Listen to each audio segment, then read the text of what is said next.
ದಾವಣಗೆರೆ ಜಿಲ್ಲಾಸ್ಪತ್ರೆಯಲ್ಲಿ ಭಾರೀ ಎಡವಟ್ಟು ನಡೆದಿದೆ. ಹೆರಿಗೆಯ ವೇಳೆ ಮಗುವಿನ ಮರ್ಮಾಂಗವೇ ಕಟ್ಟಾಗಿದೆ. ಸಿಸೇರಿಯನ್ ವೇಳೆ ಮರ್ಮಾಂಗವನ್ನೇ ಕೊಯ್ದಿದ್ದಾರೆ ಡಾಕ್ಟರ್. ದಾವಣಗೆರೆಯ ಜಿಲ್ಲಾಸ್ಪತ್ರೆಯಲ್ಲಿ ನಡೆದಿರುವಂತಹ ಎಡವಟ್ಟು ಇದು. ಹೆರಿಗೆಯ ವೇಳೆ ಮಗುವಿನ ಮರ್ಮಾಂಗವನ್ನೇ ಕಟ್ ಮಾಡಿದ್ದಾರೆ. ಸಿಸೇರಿಯನ್ ವೇಳೆ ಮರ್ಮಾಂಗವನ್ನೇ ಕೊಯ್ದಿದ್ದಾರೆ ಡಾಕ್ಟರ್. ಜೂನ್ 27ರಂದು ಅಮೃತ ಅನ್ನೋರಿಗೆ ಸಿಸೇರಿಯನ್ ಅನ್ನ ಮಾಡಲಾಗಿದೆ. ಹೊಟ್ಟೆಯಲ್ಲಿದ್ದಾಗಲೇ ಮರ್ಮಾಂಗವನ್ನ ಕತ್ತರಿಸಿದ್ದ ಆರೋಪ ಈಗ ಡಾಕ್ಟರ್ ವಿರುದ್ಧ ಕೇಳಿಬಂದಿದೆ. ಡಾಕ್ಟರ್ ನಿಜಾಮುದ್ದೀನ್ ಮೇಲೆ ಪೋಷಕರು ಆರೋಪವನ್ನ ಮಾಡಿದ್ದಾರೆ. 27ನೇ ತಾರೀಕು ಅಮೃತ ಅವರಿಗೆ ಸಿಸೇರಿಯನ್ ಅನ್ನ ಮಾಡಲಾಗಿದೆ. ಆದ್ರೆ ಅಂತಹ ಸಂದರ್ಭದಲ್ಲೇ ಮಗು ಹೊಟ್ಟೆಯಲ್ಲಿದ್ದಾಗಲೇ ಮರ್ಮಾಂಗವನ್ನ ಕತ್ತರಿಸಿದ್ದಾರೆ ಅನ್ನುವ ಆರೋಪವನ್ನ ಈಗ ಮಗುವಿನ ಪೋಷಕರು ಮಾಡ್ತಾ ಇದ್ದಾರೆ. ಡಾಕ್ಟರ್ ನಿಜಾಮುದ್ದೀನ್ ಮೇಲೆ ಆರೋಪವನ್ನ ಮಾಡಲಾಗಿದ್ದು ಜಿಲ್ಲಾಸ್ಪತ್ರೆಯಿಂದ ಬಾಪೂಜಿ ಆಸ್ಪತ್ರೆಗೆ ಶಿಫ್ಟ್ ಆಗಿದೆ. ಮಗು ಚಿಂತಾಜನಕವಾಗಿದೆ. ಮಗು ಇಲ್ಲಿವರೆಗೂ ಕೂಡ ಆದ್ರೆ ಇವತ್ತು ಸಾವನ್ನಪ್ಪಿದೆ. ಚಿಕಿತ್ಸೆ ಫಲಿಸದೆ 8 ದಿನದ ಮಗು ಸಾವನ್ನಪ್ಪಿರುವಂತದ್ದು. ಮರ್ಮಾಂಗವನ್ನೇ ಕಟ್ ಮಾಡಲಾಗಿದೆ ಸಿಸೇರಿಯನ್ ಮಾಡುವಂತಹ ಸಂದರ್ಭದಲ್ಲಿ. ಆ ನಂತರ ಮಗುವನ್ನ ಜಿಲ್ಲಾಸ್ಪತ್ರೆಯಿಂದ ಬಾಪೂಜಿ ಆಸ್ಪತ್ರೆಗೆ ಚಿಕಿತ್ಸೆಗೆ ಅಂತ ಶಿಫ್ಟ್ ಮಾಡಲಾಗಿತ್ತು. ಆದ್ರೆ ಮಗುವಿನ ಪರಿಸ್ಥಿತಿ ತೀರಾ ಹದಗೆಟ್ಟಿತ್ತು. ಚಿಂತಾಜನಕವಾಗಿದ್ದ ಮಗು ಇವತ್ತು ಸಾವನ್ನಪ್ಪಿದೆ.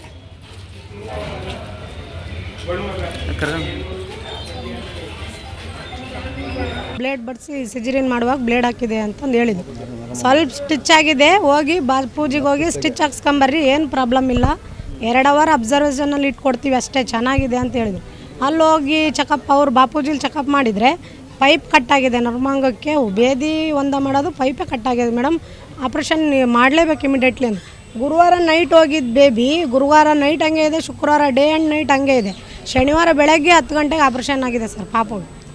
ಅಲ್ಲಿದ್ದ ಚೆನ್ನಾಗಿದೆ, 3 ದಿವಸ ಚೆನ್ನಾಗಿದೆ. ಇನ್ನೇನು ಡಿಸ್ಚಾರ್ಜ್ ಮಾಡಿ ಕಳಿಸ್ತಿದ್ರು ಚೆನ್ನಾಗಿದೆ ಅಂತ. ಆಮೇಲೆ ಇದಕ್ಕಿದ್ದಂಗೆ ಸ್ಕ್ಯಾನಿಂಗ್ ಮಾಡಿ ಎಕ್ಸ್ರೇ ಮಾಡಿ ಪಾಪು ಜಾಂಡಿಸ್ ಇದೆ, ಹಾರ್ಟ್ ಪ್ರಾಬ್ಲಮ್ ಇದೆ, ಬ್ಲಡ್ ನಂಜಿದೆ ಅಂತೇಳಿ ಎಲ್ಲ ತೊಂದರೆ ಹೇಳಿ, ಮತ್ತು ಆಕ್ಸಿಜನ್ನಲ್ಲಿದೆ, ಉಸಿರಾಟ ತೊಂದರೆ ಇದೆ ಅಂತ ಹೇಳಿ ಬ್ಲಡ್ ಎಲ್ಲ ಹಾಕಿದ್ದಾರೆ, ವೈಟ್ ಬ್ಲಡ್ ಹಾಕಿದ್ದೀವಿ, ರಕ್ತ ಸ್ರಾವ ಆಗ್ತಿದೆ ಅಂತ ಎಲ್ಲ ಹೇಳಿದರು. ಈಗ ಇದಕ್ಕಿದ್ದಂಗೆ ನಾವು ಪಾಪು ಹೇಳಂಗಿಲ್ಲ, ಎಮರ್ಜೆನ್ಸಿ ಇದೆ ಹೇಳಕತ್ತಿ 3 ದಿವಸ ಆಯ್ತು. ಎಮರ್ಜೆನ್ಸಿ ಅಂತಲೇ ಇದ್ದಾರೆ. ಇವತ್ತು ಸೂಕ್ಷ್ಮ ಇನ್ನೊಂದು ಪಾಯಿಂಟ್ ಅಷ್ಟೇ, ಅದೆಲ್ಲ ಹೋಗಿದೆ, 3 ದಿವಸ ಆಯ್ತಲ್ಲ ಹೋಗಿದೆ. ಅವರು ಈಗ ನಮ್ಮ ಮೇಲೆ ಹಾಕಬಾರ್ದು, ಅವ್ರ ಮೇಲೆ ಹಾಕಬಾರ್ದು ಅಂತ ಕಾರಣಕ್ಕೆ ಇನ್ನೂ ಇದೆ ಅಂತಂದೇ ಇದ್ದಾರೆ. ಬ್ಲೇಡ್ ಬಡಿಸಿ ಸಿಜರಿನ್ ಅವರು ಕೇರ್ಲೆಸ್ ಮಾಡಿದ್ದಕ್ಕೆ ಈ ಥರ ಆಗಿದೆ. ಅದು ನರಮಮ್ಮಕ್ಕೆ ಕೊಯ್ದು ಬಿಟ್ಟಿದ್ದಾರೆ. ಅದು ಪಾಪು ಸೀರಿಯಸ್ ಆಗಿ ಇದ್ದಕ್ಕಿದ್ದಂಗೆ ಚೆನ್ನಾಗಿರೋ ಪಾಪುಗೆ ಈ ಥರ ತೊಂದರೆ ಮಾಡಿದ್ದಾರೆ. ತೊಂದರೆ ಆಗಿದ್ದಕ್ಕೋಸ್ಕರ ಮತ್ತೆ ಮುಂದೆ ಯಾವ ಪಾಪುಗೆ ಆಗಬಾರ್ದು ಅಂತಲೇ ನಾವು ಇದು ಮಾಡ್ತಿರೋದು. ಈ ಥರ ಆಗಿರೋದಕ್ಕೋಸ್ಕರ ನಮಗೆ ಒಂದು ನ್ಯಾಯ ಬೇಕಂತ ಕೇಳ್ಕೊಳ್ತಿದ್ದೇವೆ. ಶಿಕ್ಷೆ ವಹಿಸ್ಬೇಕು, ಡಾಕ್ಟ್ರು ಇದಾಗಬೇಕು, ಸಸ್ಪೆಂಡ್ ಆಗಬೇಕು, ಅವರು ಸಸ್ಪೆಂಡ್ ಆಗಬೇಕು. ಮರ್ಮಕ್ಕೆ ತೊಂದರೆ ಮಾಡಿದ್ದಾರೆ, ನಿರೀಕ್ಷಣದಿಂದ ಅವರು ತೊಂದರೆ ಮಾಡಿದ್ದಕ್ಕೆ ಕೇರ್ಲೆಸ್ ಇಂದ ಮಾಡಿದ್ದಾರೆ. ಅವರು ತೊಂದರೆ ಮಾಡಿದವರು ಕೇರ್ಲೆಸ್ ಮಾಡಿದ್ದಕ್ಕೆ. ರಾಜಕಾರಣಿಯೊಬ್ಬರಿಗೆ ಸಂಬಂಧಿಸಿದ ಸ್ಫೋಟಕ ಸುದ್ದಿ. ಕೈ ಸರ್ಕಾರಕ್ಕೆ ಕಾದಿದ್ಯಾ ಮತ್ತೊಂದು ಮುಜುಗರ. ಇದು ನ್ಯೂಸ್ 18 ಮೆಗಾ ಎಕ್ಸ್ಕ್ಲೂಸಿವ್. ಕಾದಿದೆ ಕಂಟಕ.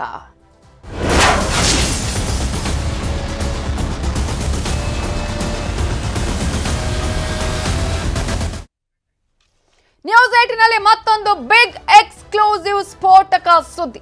ಹಾಗೆಲ್ಲ ಆಗಿಲ್ಲ ಅಂತಿದ್ದವರಿಗೆ ಕಾದಿದ್ಯಾ ಶಾಕ್. ಕಾಂಗ್ರೆಸ್ಗೆ ಟೆನ್ಷನ್. ಬಿಜೆಪಿ ಆರೋಪಕ್ಕೆ ಈಗ ಪುಷ್ಟಿಯನ್ನ ಕೊಟ್ಟ ಹಾಗ ಆಯ್ತಾ?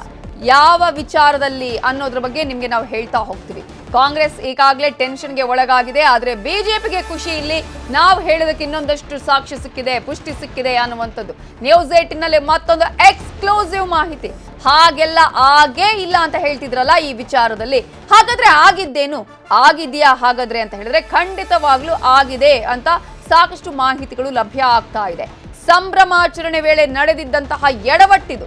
4 ತಿಂಗಳ ತನಿಖೆ, ಶೀಘ್ರವೇ ಆರೋಪ ಪಟ್ಟಿ.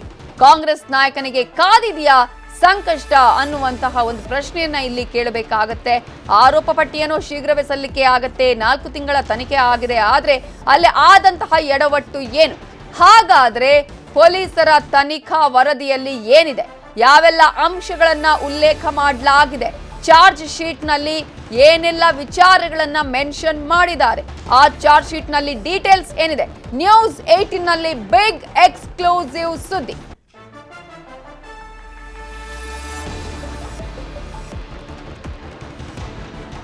ಈ ವಿಚಾರ ಬಹಳ ಸೌಂಡ್ ಮಾಡಿದಂತಹ ವಿಚಾರ. ಇಡೀ ರಾಜ್ಯ ಮಾತ್ರ ಅಲ್ಲ, ದೇಶದಲ್ಲೂ ಸುದ್ದಿ ಮಾಡಿದಂತಹ ವಿಚಾರ. ಹಾಗೆಲ್ಲ ಆಗೇ ಇಲ್ಲ, ಆ ರೀತಿಯ ಹೇಳಿಕೆ ಬಂದೇ ಇಲ್ಲ ಅನ್ನುವಂತ ವಿಚಾರವನ್ನ ಹೇಳ್ತಾ ಇದ್ರು. ಆದ್ರೆ ಇದೀಗ ಅದು ಹೌದು ಅಂತ ಆಗಿದೆಯಾ? ಚಾರ್ಜ್ ಶೀಟ್ ನಲ್ಲಿ ಯಾವೆಲ್ಲ ಮಾಹಿತಿಗಳನ್ನ ಪೊಲೀಸರು ಉಲ್ಲೇಖ ಮಾಡಿದ್ದಾರೆ? 4 ತಿಂಗಳ ತನಿಖೆ. ಆ 4 ತಿಂಗಳ ತನಿಖೆಯಲ್ಲಿ ಪೊಲೀಸರು ಉಲ್ಲೇಖ ಮಾಡಿರುವ ವಿಚಾರ ಏನು? ಸಂಭ್ರಮಾಚರಣೆಯ ವೇಳೆ ಒಂದು ಎಡವಟ್ಟು ನಡೆದಿತ್ತು, ನಿಮಗೆ ನೆನಪಿರಬಹುದು. ಆ ಎಡವಟ್ಟು ಏನು? ಒಂದು ಘೋಷಣೆ ಕೂಡ ಆಗುತ್ತೆ. ಹಾಗಾದ್ರೆ ಕಾಂಗ್ರೆಸ್ ನಾಯಕನಿಗೆ ಕಾದಿದೆಯಾ ಸಂಕಷ್ಟ ಅನ್ನುವ ಪ್ರಶ್ನೆಗೆ ಉತ್ತರ ಹೇಳ್ತಾ ಹೋಗ್ತೀವಿ. ರಾಜ್ಯಸಭಾ ಸದಸ್ಯ ನಾಸಿರ್ ಹುಸೇನ್ಗೆ ಪಾಕ್ ಜಿಂದಾಬಾದ್ ಕಂಟಕವಾಗತ್ತಾ? FSL ರಿಪೋರ್ಟ್ ನಲ್ಲಿ ಏನಿದೆ? ಪಾಕ್ ಜಿಂದಾಬಾದ್ಗೆ ಧ್ವನಿಗೂಡಿಸಿದವರು ಯಾರು? ನಾಸಿರ್ಗೆ ಪಾಕ್ ಕಂಟಕ.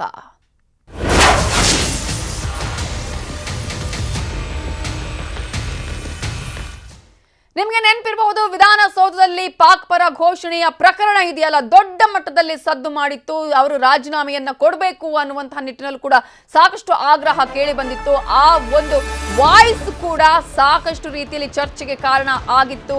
ಆ ಹೇಳಿಕೆ ಇದೆಯಲ್ಲ, ಪರ ವಿರೋಧಕ್ಕೂ ಕೂಡ ಕಾರಣ ಆಗಿತ್ತು. ಈಗ ಪಾಕ್ ಪರವಾಗಿ ಘೋಷಣೆ ಕೂಗಿರೋದು ದೃಢಪಟ್ಟಿದೆ ಅಂತ ಹೇಳಲಾಗ್ತಿದೆ. ಆರೋಪಿ ನಾಶಿಪುಡಿಯ ಧ್ವನಿಯನ್ನ ಮ್ಯಾಚ್ ಮಾಡಿದಂತಹ ಸಂದರ್ಭದಲ್ಲಿ ಅದು ಹೌದು, ಆ ಧ್ವನಿ ಮ್ಯಾಚ್ ಆಗಿದೆ ಅನ್ನುವ ಮಾಹಿತಿ ಕೂಡ ಲಭ್ಯ ಆಗ್ತಾ ಇರುವಂತದ್ದು. ಫೆಬ್ರವರಿ 27ರಂದು ರಾಜ್ಯಸಭೆ ಫಲಿತಾಂಶ ಪ್ರಕಟ ಆಗಿತ್ತು. ಆ ಒಂದು ಸಂಭ್ರಮಾಚರಣೆ ಕೂಡ ನಡೀತಾ ಇದ್ದಿದ್ದು ನಿಮ್ಗೆಲ್ಲ ಗೊತ್ತಿದೆ. ಈ ಹಿಂದೆ ನಡೆದಂತಹ ಘಟನೆ, ಈ ಒಂದು ಘಟನೆಗೆ ಸಂಬಂಧಪಟ್ಟಂತೆ ಸರಿಯಾದಂತಹ ತನಿಖೆಯನ್ನ ಮಾಡಿದಂತಹ ಪೊಲೀಸರು ಚಾರ್ಜ್ ಶೀಟ್ ಸಲ್ಲಿಕೆಗೂ ಕೂಡ ಈಗಾಗಲೇ ಸಿದ್ಧತೆಗಳನ್ನ ಮಾಡಿಕೊಂಡಿದ್ದಾರೆ. ಫೆಬ್ರವರಿ 27ರಂದು ರಾಜ್ಯಸಭೆ ಫಲಿತಾಂಶದ ಸಂಭ್ರಮ ಇತ್ತು. ಈ ವೇಳೆ ನಾಸಿರ್ ಹುಸೇನ್ ಬೆಂಬಲಿಗರು ಘೋಷಣೆಯನ್ನ ಕೂಡ ಕೂಗ್ತಾರೆ. ಪಾಕಿಸ್ತಾನ ಪರವಾಗಿ ಘೋಷಣೆಯನ್ನ ಕೂಗಿದ್ರು ಅವರ ಬೆಂಬಲಿಗರು. FSL ನಲ್ಲಿ ನಾಶಿಪುಡಿ ಪಾಕ್ ಪರ ಘೋಷಣೆ ಕೂಗಿರೋದು ದೃಢಪಟ್ಟಿದೆ. ಶೀಘ್ರವೇ ಚಾರ್ಜ್ ಶೀಟ್ ಸಲ್ಲಿಕೆಗೂ ಕೂಡ ಖಾಕಿ ತಯಾರಿಯನ್ನ ಮಾಡಿಕೊಂಡಿದೆ. ರಾಜ್ಯಸಭಾ ಸದಸ್ಯ ನಾಸಿರ್ ಹುಸೇನ್ಗೆ ನೋಟಿಸ್ ಕೊಡೋದಕ್ಕೂ ಕೂಡ ಸಿದ್ಧತೆಯನ್ನ ಮಾಡಿಕೊಂಡಿದ್ದಾರೆ. ಸದ್ಯ ಈ ಪ್ರಕರಣ ಸಂಬಂಧ 3 ಆರೋಪಿಗಳನ್ನ ಪೊಲೀಸರು ಬಂಧಿಸಿದ್ರು. ನೆನಪಿರಬಹುದು, ಈ ವಿಚಾರಕ್ಕೆ ಸಂಬಂಧಪಟ್ಟಂತೆ ಮಾಧ್ಯಮಗಳ ಅವ್ರ ಹತ್ರ ಪ್ರಶ್ನೆ ಕೇಳಿದಾಗ ತಲೆ ಕೆಟ್ಟಿದ್ಯಾ ಅನ್ನುವಂತ ಉತ್ತರವನ್ನ ಕೂಡ ಕೊಟ್ಟಿದ್ರು. ಮಾಧ್ಯಮಗಳ ಮೇಲೆನೆ ಹರಿಹಾಯ್ದಿದ್ರು. ಈ ವಿಚಾರಕ್ಕೆ ಸಂಬಂಧಪಟ್ಟ ಹಾಗೆ, ಈಗಾಗಲೇ ಇದೇ ಪ್ರಕರಣಕ್ಕೆ ಸಂಬಂಧಪಟ್ಟ ಹಾಗೆ ನಾಸಿರ್ ಹುಸೇನ್ಗೆ ಸಂಕಷ್ಟ ಎದುರಾಗುವ ಎಲ್ಲಾ ಚಾನ್ಸಸ್ ಕೂಡ ಇದೆ. ಇದರ ಬಗ್ಗೆ ಇನ್ನಷ್ಟು ಡೀಟೇಲ್ಸ್ ಕೊಡೋದಕ್ಕೆ ನಮ್ಮ ರಿಪೋರ್ಟರ್ ಗಂಗಾಧರ್ ವಾಗಟ ನ್ಯೂಸ್ ಡೆಸ್ಕ್ ಇಂದ ನೇರ ಸಂಪರ್ಕದಲ್ಲಿ ಜಾಯಿನ್ ಆಗಿದ್ದಾರೆ. ಗಂಗಾಧರ್ ವಾಗಟ, ಈ ಪ್ರಕರಣದಲ್ಲಿ ಸಾಕಷ್ಟು ಅನುಮಾನಗಳಿತ್ತು. ಪಾಕ್ ಪರ ಅವರು ಘೋಷಣೆ ಕೂಗಿದ ಹೌದಾ ಅಲ್ವಾ, ಅಥವಾ ಅದು ಯಾವ ಧ್ವನಿ ಅನ್ನುವಂತಹ ಸಾಕಷ್ಟು ಚರ್ಚೆಗಳು, ಪ್ರಶ್ನೆಗಳಿತ್ತು. ಅವರ ರಾಜೀನಾಮೆಯನ್ನು ಕೂಡ ಆಗ್ರಹಿಸಿದ್ವು. ಆದ್ರೆ ಇದೀಗ ಈ ಪ್ರಕರಣಕ್ಕೆ ಸಂಬಂಧಪಟ್ಟಂತೆ ಏನೆಲ್ಲ ಅಂಶಗಳು ಬೆಳಕಿಗೆ ಬಂದಿದೆ? ಚಾರ್ಜ್ ಶೀಟ್ ನಲ್ಲಿ ಏನೆಲ್ಲ ಅಂಶಗಳನ್ನ ಪೊಲೀಸರು ಉಲ್ಲೇಖ ಮಾಡಿದ್ದಾರೆ?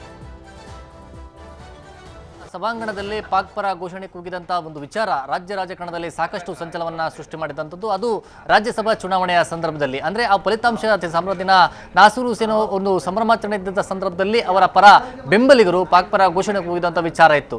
ಆದರೆ ಇದು ವಿಧಾನಸೌಧದಲ್ಲಿ FIR ಕೂಡ ದಾಖಲಾಯಿತು. ಆ ಸಂಬಂಧಪಟ್ಟಂತೆ ಅದರಲ್ಲಿ ಎಲ್ಲರ ಒಂದು ಆಡಿಯೋ ಸ್ಯಾಂಪಲ್ಗಳನ್ನ ಕಳಿಸಿದಂತಹ ಸಂದರ್ಭದಲ್ಲಿ ಅದರಲ್ಲಿ ನಾಶಿಪುಡಿ ಅವರ ಧ್ವನಿ ಪರೀಕ್ಷೆ ಸಂದರ್ಭದಲ್ಲಿ ಇವರು ಪಾಕ್ ಪರ ಘೋಷಣೆ ಕೂಗಿರುವಂಥದ್ದು ದೃಢಪಟ್ಟಿತ್ತು. ಆ ನಂತರ 3 ಅಂದ್ರೆ ನಾಶಿಪುಡಿ ಸೇರಿದಂತೆ 2 ಆರೋಪಿಗಳನ್ನ, ಅಂದ್ರೆ ಒಟ್ಟು 3 ಆರೋಪಿಗಳನ್ನ ಬಂಧನ ಮಾಡಿ ನ್ಯಾಯಾಂಗ ಬಂಧನಕ್ಕೆ ಒಪ್ಪಿಸಲಾಗಿತ್ತು. ಈ ಬಗ್ಗೆ ಸಂಪೂರ್ಣ ಸುದೀರ್ಘವಾದ 4 ತಿಂಗಳ ತನಿಖಾ ವರದಿ, ಅಂದ್ರೆ ತನಿಖೆಯನ್ನು ಪೂರ್ಣಗೊಳಿಸಿರುವಂತದ್ದು. ಈಗ ಅತಿ ಶೀಘ್ರದಲ್ಲೇ ಚಾರ್ಜ್ ಶೀಟ್ ಅನ್ನು ಸಲ್ಲಿಕೆ ಮಾಡೋಕ್ಕೆ ಸಿದ್ಧರಾಗಿದ್ದಾರೆ. ಆದರೆ ಪ್ರಮುಖವಾಗಿ ಅವತ್ತು ಆ ಸಂದರ್ಭದಲ್ಲಿ ಇದ್ದಂಥದ್ದು ಇದು ರಾಜ್ಯಸಭೆಯ ಸದಸ್ಯ ನಾಸಿರ್ ಹುಸೇನ್. ಆದರೆ ಅವತ್ತು ಅವರು ಯಾವ ಕೂಗಿಲ್ಲ ಅಂತ ಹೇಳಿ ವಿಚಾರವನ್ನು ಹೇಳಿದ್ರು. ಆದರೆ ಆ ಎಲ್ಲ ಒಂದು ಹೇಳಿಕೆಗಳನ್ನ ಪಡ್ಕೊಳ್ಳಲಾಗಿದೆ. ಈಗ ನಾಸಿರ್ ಹುಸೇನ್ ಅವರ ಒಂದು ಹೇಳಿಕೆಯನ್ನು ದಾಖಲು ಮಾಡಿಕೊಳ್ಳುವಂತ ನಿಟ್ಟಿನಲ್ಲಿ ಈಗ ಅವರಿಗೆ ನೋಟಿಸ್ ಅನ್ನ ಕೊಡೋಕೆ ಈಗ ವಿಧಾನಸೌಧ ಪೊಲೀಸರು ಮುಂದಾಗಿರುವಂತದ್ದು. ಅವರ ನೋಟಿಸ್ ಕೊಟ್ಟು ಅವರಿಂದ ಹೇಳಿಕೆಯನ್ನ ಪಡೆದುಕೊಳ್ಳುವಂತ ನಿಟ್ಟಿನಲ್ಲಿ ಈಗ ಮುಂದಾಗಿದ್ದಾರೆ. ಈ ಮೂಲಕವಾಗಿ ಈ ಒಂದು ಪ್ರಕರಣ ಸಾಕಷ್ಟು ಸಂಚಲನವನ್ನು ಮಾಡಿದಂತು. ಅದ್ರ ಜೊತೆಲಿ ಅವರು ಪಾಕ್ ಪರ ಘೋಷಣೆ ಕೂಗುವಂತ ಬರದಲ್ಲಿ ಅಲ್ಲಿ ಪಾಕ್ ಪರ ಘೋಷಣೆ ಕೂಗಿದ್ದು ಕೂಡ FSL ಅಲ್ಲಿ ಇವರು ಆಡಿಯೋ ಸ್ಯಾಂಪಲ್ ಧ್ವನಿ ಪರೀಕ್ಷೆ ಏನಿತ್ತು, ಧ್ವನಿ ಪರೀಕ್ಷೆಯಲ್ಲಿ ನಾಶಿಪುಡಿ ಕೂಗಿರುವಂತದ್ದು ಗೊತ್ತಾಗಿತ್ತು. ಹೀಗಾಗಿ ಈ ಒಂದು ಪ್ರಕರಣ ಈ ಸಂಬಂಧಪಟ್ಟಂತೆ ಈಗ ರಾಜ್ಯಸಭಾ ಸದಸ್ಯ ನಾಸಿರ್ ಹುಸೇನ್ಗೂ ಕೂಡ ಈಗ ನೋಟಿಸ್ ಕೊಟ್ಟು ಅವರ ವಿಚಾರಣೆಯನ್ನ ಮಾಡಿದ ಬಳಿಕ ಈಗ ಸುದೀರ್ಘವಾದಂತಹ ಚಾರ್ಜ್ ಶೀಟ್ ಅನ್ನ ಈಗ ನ್ಯಾಯಾಲಯಕ್ಕೆ ಸಲ್ಲಿಕೆಯನ್ನ ಮಾಡೋಕೆ ಈಗ ವಿಧಾನಸೌಧ ಪೊಲೀಸರು ಮುಂದಾಗಿರುವಂತದ್ದು. ಯಾವಾಗ ಸಲ್ಲಿಕೆ ಮಾಡುವ ಚಾನ್ಸಸ್ ಇದೆ? ಈ ಮೂಲಕ ನಾಸಿರ್ ಹುಸೇನ್ ಅವರಿಗೂ ಕೂಡ ಸಂಕಷ್ಟ ಕಾದಿದೆಯಾ? ವಿಚಾರಣೆಗೆ ನೋಟಿಸ್ ಅನ್ನ ನೀಡಲಾಗಿದೆಯಾ ಅಥವಾ ಯಾವಾಗ ನೀಡುವಂತಹ ಚಾನ್ಸಸ್ ಇದೆ? ನವಿತಾಜನ್, ಈಗ ಸದ್ಯದವರೆಗೂ ಕೂಡ ಅವರಿಗೆ ನೋಟಿಸ್ ಅನ್ನ ಕೊಟ್ಟಿಲ್ಲ. ಇನ್ನೆರಡು ದಿನಗಳಲ್ಲಿ ಅವರಿಗೆ ನೋಟಿಸ್ ಅನ್ನ ಕೊಟ್ಟು ವಿಚಾರಣೆಗೆ ಕರೆದು ಅನಂತರ ವಿಚಾರಣೆಯ ಸಂದರ್ಭದಲ್ಲಿ ಈ ಪ್ರಕರಣಕ್ಕೆ ಅಂದ್ರೆ ಅವತ್ತು ಘಟನೆ ಆದಂತಹ ಸಂದರ್ಭ ಮತ್ತೆ ಈ ನಾಶಿಪುಡಿಯವರು ಕೂಡ ಒಂದು ಪಾಸ್ ಇತ್ತು ಅಂತ ಅವರಿಗೆ ಯಾಕೆ ಪಾಸ್ ಕೊಡಲಾಗಿತ್ತು ವಿಧಾನಸೌಧ ಒಳಗಡೆ ಬರೋದಕ್ಕೆ, ಮತ್ತೆ ಅವರ ಬೆಂಬಲಿಗರೆಲ್ಲರೂ ಕೂಡ ಜಮಾವಣೆ ಆಗಿದ್ರು. ಆದರೆ ಅವರೆಲ್ಲರೂ ಅದರಲ್ಲಿ ಕೆಲವರೆಲ್ಲರೂ ಕೂಡ ಪಾಸ್ ಇಲ್ಲದಿದ್ದರೂ ಸಹ ಬೇರೆಯವರ ಹೆಸರಲ್ಲಿ ಎಲ್ಲ ಕೂಡ ಬಂದಿರುವಂಥದ್ದು ಕೂಡ ಗೊತ್ತಾಗಿತ್ತು. ಆದರೆ ಅದರಲ್ಲಿ ನಾಶಿಪುಡಿ ತುಂಬಾ ನಾಸಿರ್ ಹುಸೇನ್ ಅವರ ಪರವಾಗಿ ಅಲ್ಲಿ ಬಂದಂಥದ್ದು. ಆದರೆ ಆ ಸಂದರ್ಭದಲ್ಲಿ ಯಾಕೆ ಅವರು ಆ ಪಾರ ಘೋಷಣೆಯನ್ನು ಕೂಗಿದ್ರು ಮತ್ತೆ ಆ ಕೂಗಿದಂಥ ವಿಚಾರ ನಂತರ ಇವರಿಗೆ ಏನು ಗೊತ್ತಾಯಿತು ಅನ್ನೋದ್ರ ಬಗ್ಗೆ ಕೂಡ ಅವರಿಂದ ಹೇಳಿಕೆಯನ್ನು ಪಡ್ಕೊಳ್ತಾರೆ. ಆದರೆ ಚಾರ್ಜ್ಶೀಟನ್ನು ಇನ್ನೂ ಕೂಡ ಅಂದರೆ ಅತಿ ಶೀಘ್ರದಲ್ಲಿ ಸಲ್ಲಿಕೆ ಮಾಡ್ತಾರೆ ಅಂತ ಹೇಳಲಾಗ್ತಾ ಇದೆ. ಅಂದರೆ ಯಾವ ದಿನದಲ್ಲಿ ಅವರು ಸಲ್ಲಿಕೆಯನ್ನು ಮಾಡ್ತಾರೆ ಅನ್ನೋದು ಇನ್ನಷ್ಟೇ ತಿಳಿಯಬೇಕಾಗಿರುವಂಥದ್ದು. ಒಟ್ಟು ಈ ಎಲ್ಲ ಪ್ರಕರಣದಲ್ಲಿ ಎಲ್ಲ ಆಯಾಮದಲ್ಲಿ ತನಿಖೆ ಆಗಿರುವಂಥದ್ದು, ಎಲ್ಲ ಹೇಳಿಕೆಯನ್ನು ಪಡ್ಕೊಂಡಿದ್ದಾರೆ, ಟೆಕ್ನಿಕಲ್ ಎವಿಡೆನ್ಸ್ ತಗೊಂಡಿದ್ದಾರೆ, ಮತ್ತೆ ಸಾಕ್ಷಿಗಳ ಹೇಳಿಕೆಯನ್ನು ಕೂಡ ಅಲ್ಲಿರುವಂಥ ಸಿಬ್ಬಂದಿಗಳು ಮತ್ತೆ ಯಾರ್ಯಾರು ಇದ್ರು ಅನ್ನೋದ್ರ ಬಗ್ಗೆ ಎಲ್ಲ ಮಾಹಿತಿಯನ್ನು ಪಡ್ಕೊಂಡಿದ್ದಾರೆ. ಆದರೆ ಈಗ ನಾಸಿರ್ ಹುಸೇನ್ ಅವರ ಹೇಳಿಕೆ ಪಡೆಯುವಂಥದ್ದಷ್ಟೇ ಬಾಕಿ ಇರುವಂಥದ್ದು.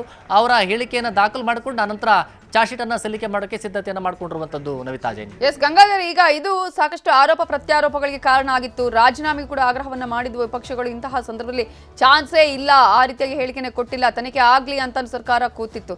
ಸೊ ಈಗ ಮತ್ತೊಂದು ಅಸ್ತ್ರ ಸಿಕ್ಕಂತಾಗಿದೆ ಬಿಜೆಪಿಗೆ ಇಲ್ಲಿ. ಎಸ್, ಖಂಡಿತವಾಗಿಯೂ ನವಿತಾ ಜೈನ್. ಅದರಲ್ಲೂ ವಿಧಾನಸೌಧದ ಸಭಾಂಗಣದಲ್ಲಿ ಪಾಕ್ ಪರ ಘೋಷಣೆ ಕೂಗಿದ್ದು ಇಲ್ಲ, ಅವರು ಕೂಗಿರುವಂಥ ವಿಚಾರ ಬೇರೆ ಅಂತೇಳಿ. ಆದರೆ ಪಾಕ್ ಪರ ಘೋಷಣೆ ಕೂಗಿರುವಂಥ ಒಂದು ವಿಚಾರ ಇತ್ತು, ಅದಕ್ಕೆ ನಾಶಿಪುಡಿ ಕೂಗಿದಂಥ ಜೊತೆಯಲ್ಲಿ ಉಳಿದ ಆರೋಪಿಗಳು ಸಹ ಕೂಗಿರುವಂಥದ್ದು ಕೂಡ ಅದರಲ್ಲಿ ಧ್ವನಿ ಪರೀಕ್ಷೆಯಿಂದ ಗೊತ್ತಾಗಿತ್ತು. ಆ ಪ್ರಕರಣ ಬಹಳ ಗಂಭೀರತೆ ಪಡ್ಕೊಂಡಿತ್ತು. ಆ ಸಂದರ್ಭದಲ್ಲಿ ಗೃಹ ಸಚಿವರು ಕೂಡ ಅದರ ಪ್ರಕರಣದಲ್ಲಿ ಬಂಧನ ಮಾಡುವಂಥ ವಿಚಾರಕ್ಕೆ ಸಂಬಂಧ ಸೂಚನೆಯನ್ನು ಕೊಟ್ಟಿದ್ದಂಥದ್ದು.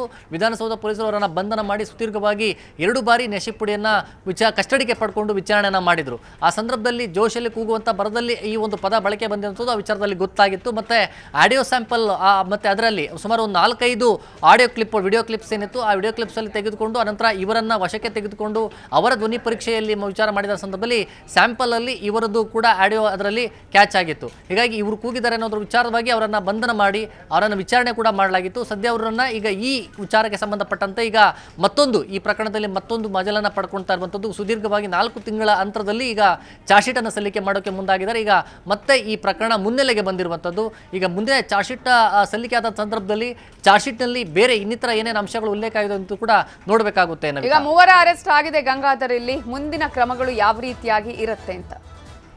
ಪ್ರಮುಖವಾಗಿ ಅವರ ಬಂಧನ ಆಗಿದೆ, ಮತ್ತೆ ಅವರು ನ್ಯಾಯಾಂಗ ಬಂಧನಕ್ಕೂ ಬಸಿದ್ರು. ಅವರೀಗ ಜಾಮೀನನ್ನು ಪಡ್ಕೊಂಡು ಈಗ ಹೊರಗಡೆಯನ್ನು ಬಂದಿರುವುದು. ಆದರೆ ಚಾರ್ಜ್ ಶೀಟ್ ಸಲ್ಲಿಕೆ ಆದಂಥ ಬಳಿಕ ಮತ್ತೆ ಅದು ಟ್ರಯಲ್ ಪ್ರಾರಂಭ ಆಗುತ್ತೆ. ಟ್ರಯಲ್ ಪ್ರಾರಂಭದ ಬಳಿಕ ಅವರಲ್ಲಿ ಇರುವಂಥ ಮತ್ತೆ ಚಾರ್ಜ್ ಶೀಟಲ್ಲಿ ಇವರು ಯಾವ ರೀತಿ ಉಲ್ಲೇಖ ಮಾಡ್ತಾರೆ, ಮತ್ತು ಸಾಕ್ಷ್ಯಾಧಾರಗಳು ಯಾವ ರೀತಿ ಬಿಂಬಿತವಾಗಿದೆ, ಮತ್ತು ಅದರಲ್ಲಿ ಸಾಂದರ್ಭಿಕ, ಟೆಕ್ನಿಕಲ್ ಮತ್ತು ಪ್ರತ್ಯಕ್ಷದರ್ಶಿಗಳು ಏನೆಲ್ಲ ಅದರಲ್ಲಿ ಉಲ್ಲೇಖ ಮಾಡುತ್ತಾರೆ, ಮತ್ತು ಈ ಮಾಧ್ಯಮ ಅಂದರೆ ಅವತ್ತು ಸಿಕ್ಕಂಥ ವಿಡಿಯೋ ಕ್ಲಿಪ್ಸಲ್ಲಿ ಅವರು ಕೂಗಿರುವಂಥ ಭಾಷಣ ಆಡಿಯೋ ಕ್ಲಿಪ್ಸ್ ಏನಿದೆ ಅದಕ್ಕೆ ಸಂಬಂಧಪಟ್ಟಂತೆ ಕೂಡ ಅದು ಎವಿಡೆನ್ಸ್ ಆಗುತ್ತೆ. ಆ ಎವಿಡೆನ್ಸ್ ಸಂಬಂಧಪಟ್ಟಂತೆ ಪೊಲೀಸರು ತನಿಖೆಯಲ್ಲಿ ಏನೇನು ಉಲ್ಲೇಖ ಮಾಡಿದ್ದಾರೆ ಅನ್ನೋದು ಆನಂತರ ಗೊತ್ತಾಗಬೇಕಾಗಿದೆ. ಆದರೆ ಇಲ್ಲಿ ನಾಸಿರ್ ಹುಸೇನ್ ಅವರು ವಿಚಾರಣೆಗೆ ಬಂದಂಥ ಸಂದರ್ಭದಲ್ಲಿ ಯಾವ ರೀತಿ ಹೇಳಿಕೆಯನ್ನು ಕೊಡ್ತಾರೆ ಅನ್ನೋದು ಕೂಡ ಬಹಳ ಮುಖ್ಯ ಆಗುತ್ತೆ. Navita. Okay, thank you Gangadhar ಡೀಟೇಲ್ಸ್ಗೆ. ಸಿಎಂ ಬದಲಾವಣೆ ಚರ್ಚೆ ಸಿಡಿದೆದ್ದ ಸಿದ್ದು ಟೀಮ್ ಅಹಿಂದ ಶಕ್ತಿ ಪ್ರದರ್ಶನ, ಡಿಕೆಶಿ ಟೀಮ್ಗೆ ವಾರ್ನಿಂಗ್. ಹೈಕಮಾಂಡ್ ಹೇಳಿದ್ದೇನು, ರಾಜ್ಯ ಕಾಂಗ್ರೆಸ್ನಲ್ಲಿ ಏನ್ ಆಗ್ತಾ ಇದೆ? ಸಿದ್ದು ಅಹಿಂದ ಪವರ್.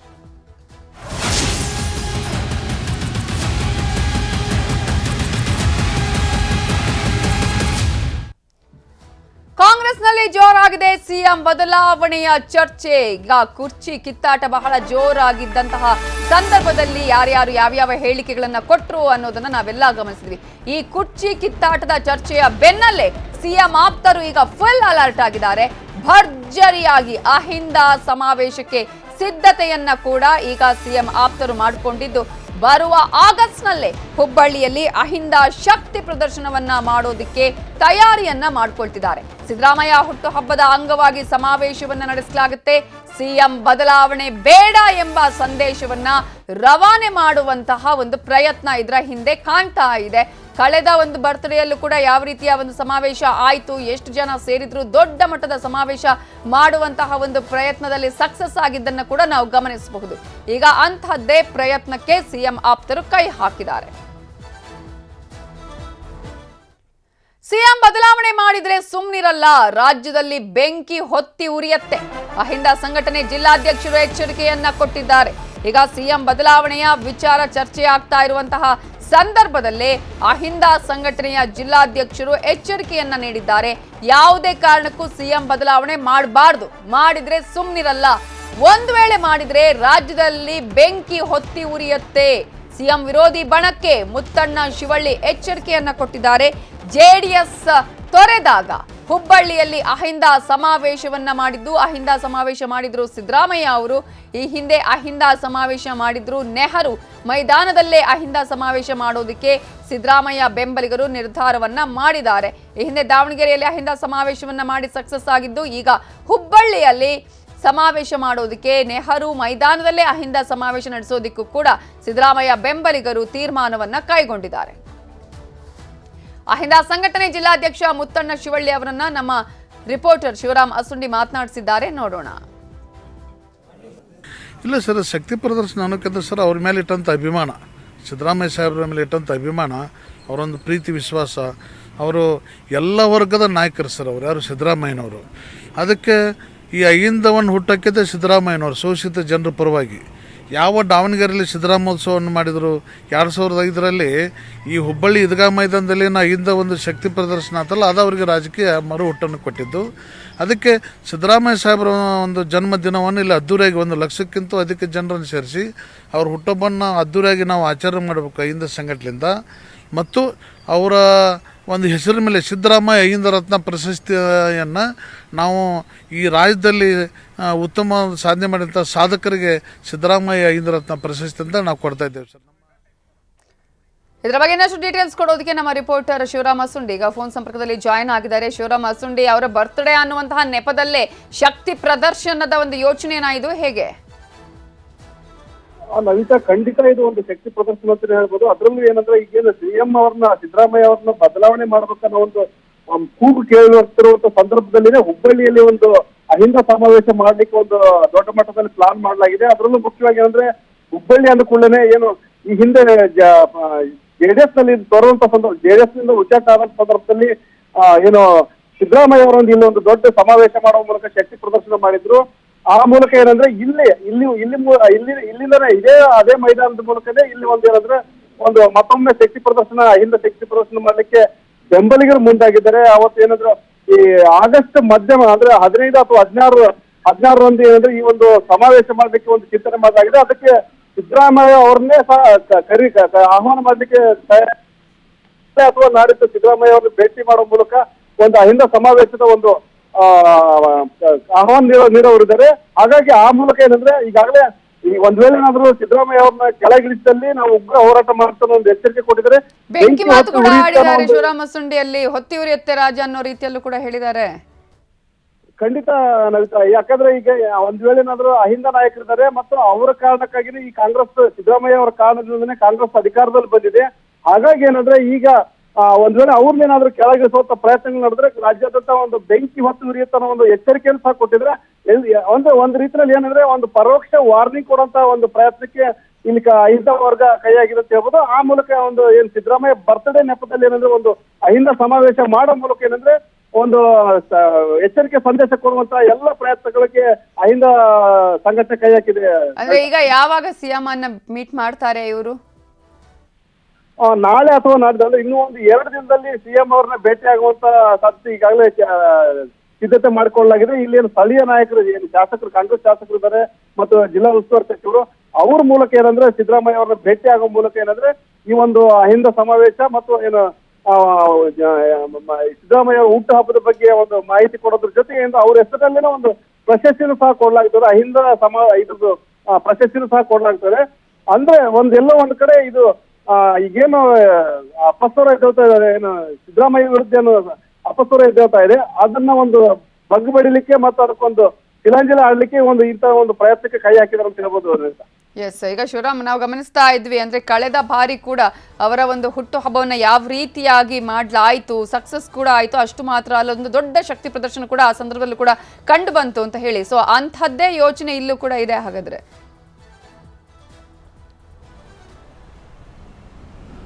ಆದ್ರೆ ಅಷ್ಟು ದೊಡ್ಡ ಪ್ರಮಾಣದಲ್ಲಿ ಇಲ್ಲ ನವಿತಾ, ಯಾಕಂದ್ರೆ ಇಲ್ಲಿ 1 ಲಕ್ಷಕ್ಕೂ ಹೆಚ್ಚು ಜನರು ಸೇರಿಸುವಂತ ಒಂದು ಎಸ್, ಕಂಟಿನ್ಯೂ ಮಾಡಿ ಶಿವರಾಮ್. ಪ್ಲಾನ್ ಇದೆ.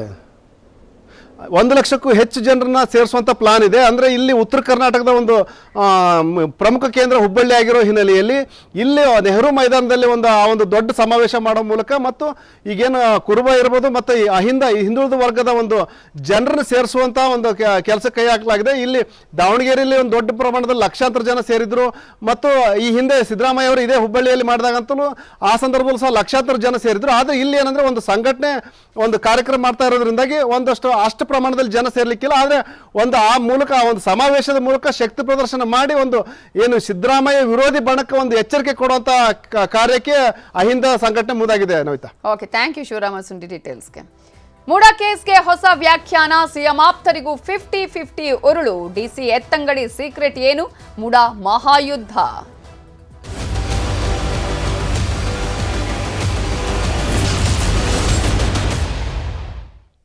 ಮೂಡಾ ವಶಪಡಿಸಿಕೊಂಡಿದ್ದು ದಲಿತರ ಭೂಮಿಯಂತೆ. ಕೆಸರೆ ಜಾಗ ದಲಿತರ ಭೂಮಿ ಅಂತ ಹೇಳಿದ್ದಾರೆ ಎಚ್ ವಿಶ್ವನಾಥ್.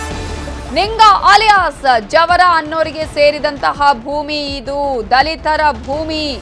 ನಿಂಗ ಅಲಿಯಾಸ್ ಜವರ ಅನ್ನೋರಿಗೆ ಸೇರಿದಂತಹ ಭೂಮಿಯನ್ನ ಇಲ್ಲಿ ವಶಪಡಿಸಿಕೊಂಡಿದ್ದಾರೆ. ದಲಿತರ ಭೂಮಿ ಇದು.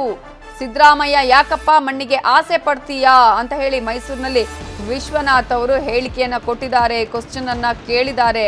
ಸರ್ಕಾರದ ವಿರುದ್ಧ ಎಚ್ ವಿಶ್ವನಾಥ್ ಕಿಡಿಕಾರಿದ್ದಾರೆ. ದಲಿತರ ಭೂಮಿ ಇದು, ಆ ಭೂಮಿಯನ್ನ ವಶಪಡಿಸಿಕೊಂಡಿದ್ದಾರೆ. ಕೆಸರೆ ಜಾಗ ದಲಿತರ ಭೂಮಿ ಅಂತ ಹೇಳಿದ್ದಾರೆ ಎಚ್ ವಿಶ್ವನಾಥ್. ಬಹುಶಃ ನಮ್ಮ ಮೈಸೂರು ನಗರದ ಮೈಸೂರು ಅರ್ಬನ್ ಡೆವಲಪ್ಮೆಂಟ್ ಅಥಾರಿಟಿ ಮೂಡಾದ ಬ್ರಹ್ಮಾಂಡ ಭ್ರಷ್ಟಾಚಾರದ ಬಗ್ಗೆ ಮೊದಲಿಗೆ ಧ್ವನಿ ಎತ್ತಿದಂಥವರು ನಮ್ಮ MLAಗಳಾದಂಥ ಶ್ರೀವತ್ಸ ಅವರು. ಆದರೆ ಅಂಥ ಸಂಸ್ಥೆ ನಮ್ಮ ರಾಜಕಾರಣಿಗಳ ಮತ್ತು ಅಧಿಕಾರಿಗಳ ದುರಾಸೆಯಿಂದ, ಹಣದ ಲಾಲಸೆಯಿಂದ ಇವತ್ತದೊಂದು ಬ್ರಹ್ಮಾಂಡ ಭ್ರಷ್ಟಾಚಾರದ ಕೂಪವಾಗಿ ಆಗೋಗಿರುವಂಥದ್ದು ನಾವೆಲ್ಲರೂ ತಲೆ ತಗ್ಗಿಸಬೇಕಾಗಿದೆ. ಈ ಡಾಕ್ಟರ್ ಯತೀಂದ್ರ ಗ್ಯಾಂಗ್ ಸಂಪೂರ್ಣ ಸಹಕಾರದೊಂದಿಗೆ ಇವತ್ತು ದಿನೇಶ ಏನು ಮಾಡಿದ್ದಾರೆ ಅಧಿಕಾರಿಗಳು ಎಲ್ಲ ಒಟ್ಟಿಗೆ ಸೇರಿಕೊಂಡು ಅಂತ ಅಂದರೆ ಸುಮಾರು 5,000 ಕೋಟಿಗೂ ಮೀರಿದಂಥ ಭ್ರಷ್ಟಾಚಾರ ಅಲ್ಲಿ ನಡೆದೋಗಿದೆ ಅಂತ ಕಡೆಗೆ. ಈ 50-50 ಎಲ್ಲಿದೆ? ಇದು ಕಾನೂನಲ್ಲೇ ಇಲ್ಲ. 50-50 ಅನುಪಾತ ಎಲ್ಲಿದೆ? 50-50 ಅನುಪಾತ ಕಾನೂನಲ್ಲಿಲ್ಲ. ಇದನ್ನು ಎಲ್ಲ ನಮ್ಮ ಈ ಸಿದ್ದರಾಮಯ್ಯ ಮತ್ತು ಈ ಮರಿಗೌಡ ಯಾವ ಶಿಷ್ಯರುಗಳೆಲ್ಲ ಕಟ್ಕೊಂಡು ಈ ಪಾಪ ನಾನು ಯಾಕೆ ಹೇಳಲೇಬೇಕಾಗಿದೆ. ಇವಿಷ್ಟು ಈ ಹೊತ್ತಿನ ಪ್ರಮುಖ ಸುದ್ದಿ. ನೋಡ್ತಾ ಇರಿ ನ್ಯೂಸ್ 18 ಕನ್ನಡ. ಜಾಲ ನಮ್ಮದು, ಬಲ ನಿಮ್ಮದು.